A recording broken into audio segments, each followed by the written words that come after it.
Hello friends, నేను మీ Pallavi. Welcome to my channel. ఈరోజు వీడియోలో టమాటా కర్రీ చూపించబోతున్నానండి. ఏంటి టమాటా కర్రీని కూడా నువ్వు చూపించాలా, ఇది అందరికీ తెలిసిన కర్రీనే కదా అని అనుకుంటారు కదా. సో ఇక్కడే మీరు టమాటా కూరలో కాలేసేసారండి.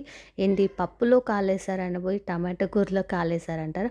మనం ఇప్పుడు చేస్తుంది టమాటా కర్రీ కాబట్టి సో అందులో అన్నాను అనమాట. దాన్ని బట్టి సో టమాటా కర్రీ అని తీసి పాడేయకండి. అందరూ చేస్తారు, అందరికీ టేస్ట్ బాగానే వస్తుంది, కొంతమందికి రాకపోవచ్చు. బట్ ఇలా ట్రై చేయండి. టమాటా కర్రీని సూపర్ టేస్టీగా చాలా బాగుంటుంది. రైస్లోకి చపాతీలోకి అద్దిరిపోతుంది అనమాట. సో ఇంకా లేట్ చేయకుండా వీడియోని స్టార్ట్ చేసేద్దాం. దీనికోసం ముందుగా ఒక 2 బౌల్లోకి వాటర్ తీసుకోండి. కొద్దిగా ఒక బౌల్లోకి ఒక నిమ్మకాయ సైజ్ అంతా చింతపండు వేసి నానబెట్టుకోవాలి. ఇంకొక బౌల్లో ఒక 4-5 ఎండుమిర్చి వేసి నానబెట్టుకోవాలి. ఇవి కర్రీ చేసే ఒక పావు గంట ముందు నానబెట్టుకోండి. అలాగే ఒక 4-5 వెల్లుల్లి, ఒక 2 లవంగాలు, ఒక చిన్న దాల్చిన చెక్క, ఒక ఇలాచి, వీటన్నిటిని ఒక మిక్సీ జార్లోకి వేసేసుకోండి. అలాగే మనం నానబెట్టుకున్న చింతపండు, ఎండుమిర్చి కూడా వేసేసుకొని కొద్దిగా వాటర్ యాడ్ చేసుకుంటూ ఫైన్ పేస్ట్లా గ్రైండ్ చేసుకొని పక్కన పెట్టేసుకోవాలి. ఇక చూడండి, ఇలా గ్రైండ్ చేసుకోవాలన్నమాట. ఇక్కడ ఈ కర్రీలో నేను కారం ఎక్కువగా ఎండుమిర్చినే తీసుకుంటున్నానండి. సో మీరు కారం వేసుకోవాలనుకుంటే ఎండుమిర్చి తక్కువ వేసుకోండి. లేదు ఎండుమిర్చితోనే కారం సరిపోతుంది అనిపిస్తే ఇంకొక 4-5 ఎండుమిర్చి వేసి నానబెట్టుకోవచ్చు. సో ఇదండి ప్రాసెస్ కర్రీకి అన్నమాట.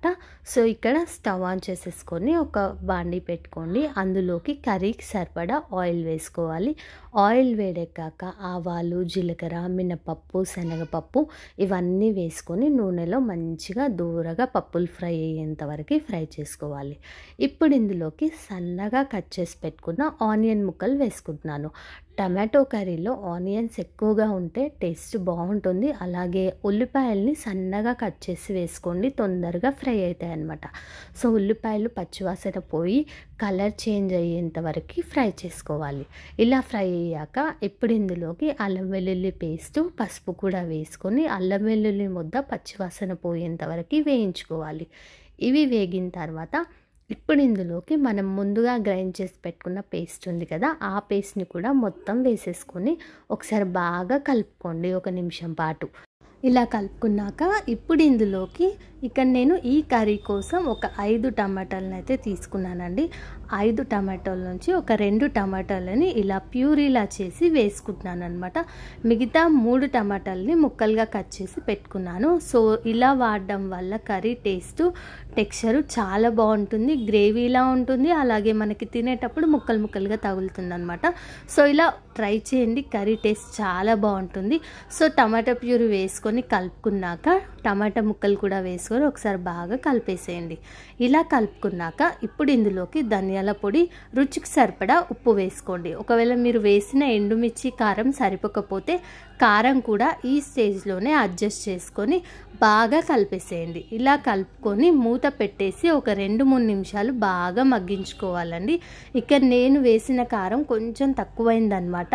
సో టమాటా కర్రీలో కారం తక్కువగా ఉంటే తినలేం కదా. సో నేను కూడా కొంచెం కారం వేసుకొని కలుపుకున్నాను అనమాట.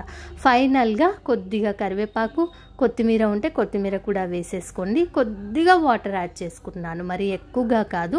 కొద్దిగా వాటర్ వేసుకొని కరివేపాకు కూడా వేసుకొని బాగా కలిపేసి మూత పెట్టి ఆయిల్ సపరేట్ అయ్యేంత వరకు ఉడికించుకుంటే మనకి టమాటా కర్రీ రెడీ అయిపోయిందండి. చాలా బాగుంటుందండి టేస్ట్. ఇలా ఒకసారి ట్రై చేసి చూడండి. చపాతీలోకైనా అన్నంలోకైనా అద్దిరిపోతుంది అనమాట. సో ఈసారి టమాటా కర్రీ చేస్తే ఇలా ఒకసారి ట్రై చేయండి. టేస్ట్ అయితే అద్దిరిపోతుంది, చాలా చాలా బాగుంటుందండి. నేనైతే ఇలా ట్రై చేశాను కాబట్టి మీకు కూడా చెప్తున్నాను. టేస్ట్ అయితే చాలా చాలా బాగుందండి. నాకైతే పర్సనల్గా నచ్చింది అనమాట.